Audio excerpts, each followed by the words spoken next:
was just outright lying, but she was trying to tell people that I was dumping fertilizer straight into the water access point that I shared with the HOA. Needless to say, the officers didn't find anything amiss and they apologized for wasting my time. Foolishly, I thought that might be the end of things. Over the next few weeks, I received increasingly stern warnings from the HOA that I needed to stop all farming operations until further notice. When I asked what the hell that meant, they just sent the same warning over and over again. I got the distinct impression that Karen was behind this, but the notices were definitely official, or at least as far as HOA communications can be official. At this point, I was really scratching my head. I had no idea what I had done to enrage Karen so much, and I couldn't help but wonder if maybe she had really seen someone dumping fertilizer into the water. If she saw that and blamed me, then I could kind of understand her anger, but I kept checking on the water and found that nothing was amiss. I even had some tests run and found that there were no traces of fertilizer whatsoever, so I was stumped. During all this,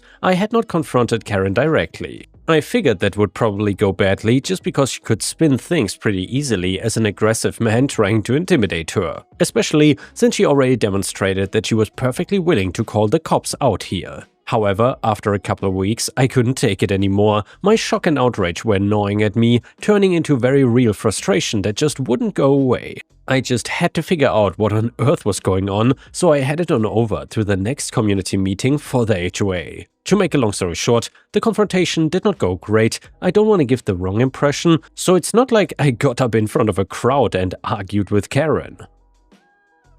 Instead, I waited until the meeting was mostly over and people were mainly just mingling, and then I went over to have a private word with her when she was alone. Plenty of other people were present, but they were not going to overhear anything as long as we kept our voices low. That is how it started, with me calmly and quietly asking her what the hell was going on and why she was targeting my farm with these absurd notices. I knew that she was not complaining like this to any of the other farms, so why was I getting singled out? That is as far as I got before she interrupted me very loudly and very theatrically. I was horrified at first because I wanted to keep this private for both our sakes, but then I realized that she was trying to make a scene. She loudly proclaimed that I was violating federal water protection laws, but she didn't get any more specific than that. Instead, she handed me a thick stack of papers that she had clearly printed off a website. There were far too many to read through on the spot, so I could do nothing more than flip through them and desperately try to figure out what to say. I knew she was wrong,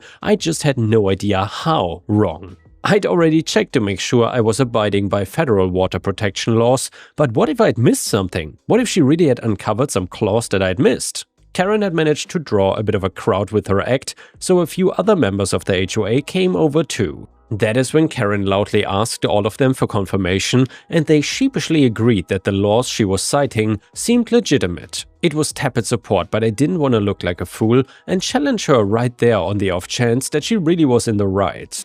As such, I turned tail and went home, full of anger and more than a little humiliation. The only thing on my mind was reading through those papers and proving that she was dead wrong. By the time I got home, I was intimidated by the size of the stack and worried that I might not be able to make heads or tails of the legalese. At first I thought that is exactly what happened, because when I sat down at my desk and started to read, I couldn't figure out